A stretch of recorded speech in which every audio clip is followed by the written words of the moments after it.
You see that crack? Right now, a homeowner somewhere in the United States is staring at a crack in their slab, telling themselves the exact same lie. It's probably nothing. Houses settle. They are wrong. And that lie is going to cost them anywhere from $20,000 to over $100,000. I'm Engr Vance, forensic structural engineer. 2 decades of crawling through failing structures across this country. Today I'm giving you the same analysis I give my paying clients.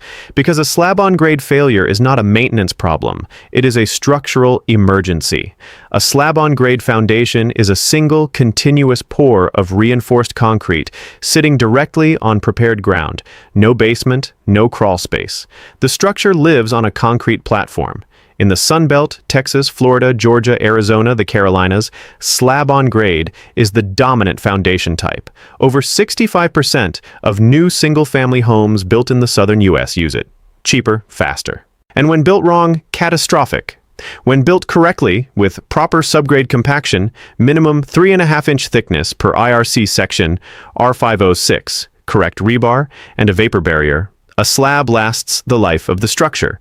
But in competitive markets, builders pour fast, and fast cures with shortcut fill work. That is where failure is born. Here is the engineering. The real culprit is the soil. Soil moves, and whatever sits on top moves with it. Failure mechanism 1. Expansive clay soil. Vertisol class clay soils in Texas, Oklahoma, Colorado, and Mississippi can generate up to 15,000 pounds per square foot of uplift pressure when saturated. Then drought hits, the soil contracts. It pulls away from the perimeter beam. The slab heaves in wet seasons and drops in dry ones. Do that for 15 years, and you have structural fatigue cracking that no cosmetic fix can touch. Failure mechanism 2. Poorly compacted fill. Subgrade must be compacted to 95% standard Proctor density per ASTM D698. When builders dump fill in layers too thick to densify properly, you get consolidation settlement after the pour. The ground collapses beneath the slab. I have documented voids 18 inches deep under finished floors. The homeowner had no idea. Failure mechanism 3. Poor drainage and hydrostatic pressure. IRC section R401.3. Requires finish grade to slope away from the foundation, 6 inches over the first 10 feet. When that grade reverses, water pools at the perimeter beam. Hydrostatic pressure builds, the soil swells, the slab cracks. Now the structural mechanics. A slab distributes load uniformly through bearing walls into the perimeter beam and into the soil. When any section of soil moves differentially, the slab becomes a rigid beam cantilevered over a void. Concrete is excellent in compression. It is extremely weak in tension. That cantilever creates tensile stress on the bottom of the slab. That is where the crack starts, from the bottom up. By the time you see it on your floor, it has been growing for months. Here is the forensic walkthrough. Same checklist I use on paid assessments. Start outside. Check the grade. Does the ground slope toward the house? That is an IRC R401.3 violation and a red flag. Look at the perimeter beam exposure. If one side shows 2 inches of concrete and another shows nothing, the slab has moved. Stair-step cracks in brick veneer. Textbook differential settlement signature. Cracked or heaved driveway where it meets the home. The soil is active. The foundation is next. Every downspout must discharge 5 feet minimum from the foundation. Splash blocks are not enough. Go inside. Test every door. Does it swing open on its own or slam shut? The frame is out of square because the floor moved. Any door frame deviation greater than 1/4 inch in 6 feet is significant. Put a 4-foot digital level on the floor. ACI Standard 117 calls anything over 1 inch of slope in 8 feet significant structural distress. Check the tile. Movement shows up as grout cracking first, then lippage, then full fractures. 45-degree drywall cracks at window and door corners are stress concentration indicators, not cosmetic issues. And if you see a gap where the interior wall meets the ceiling, that wall is moving relative to the roof. That is not a drywall problem. That is a foundation problem. Let me give you a real case. Houston, Texas suburbs, 2,400 square feet, brick veneer ranch, built 2007 on a conventional rebar slab. Year 8, sticky doors, hairline grout crack in the hallway. Builder said normal settling. Move on.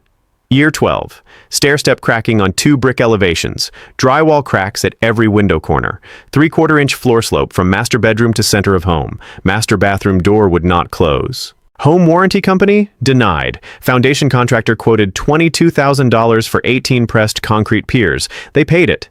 18 months later, Every symptom came back. I came in for the forensic assessment. Soil boring logs told the entire story. 8 feet of Beaumont clay, plasticity index of 47. Anything above 35 is highly expansive. The original contractor used 4-inch compaction lifts in soil that required a maximum of 6 inches per TX specifications.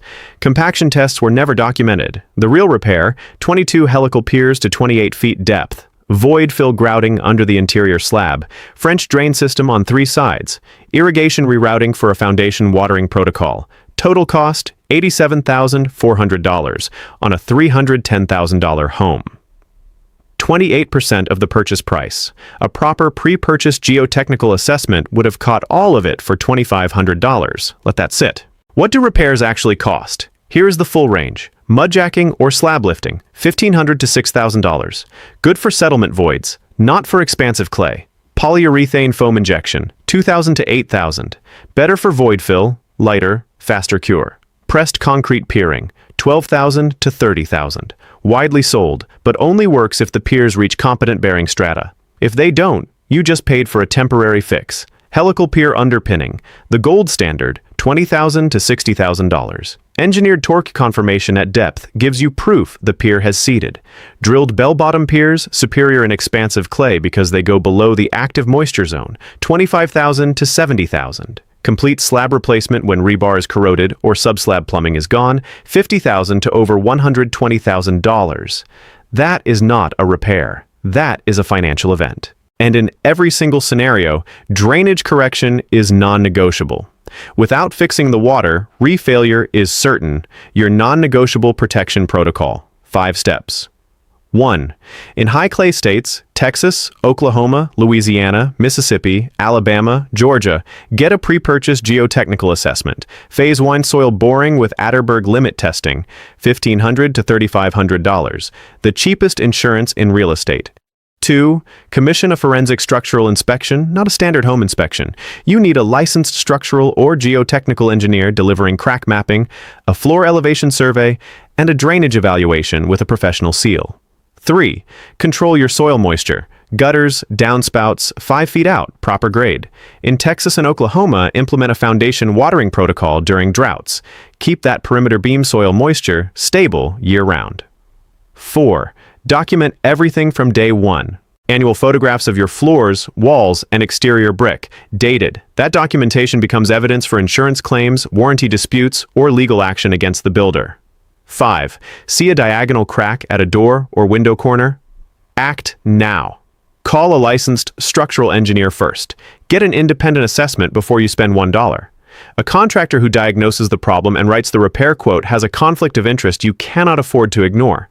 The ground beneath your home is not static. It breathes, it swells, it contracts, it consolidates. Understand what is beneath you before it moves without your permission. A crack in your slab is not cosmetic. It is a symptom. Find the disease, fix the cause. Not just the crack. I'm Engr Vance. Stay structurally sound.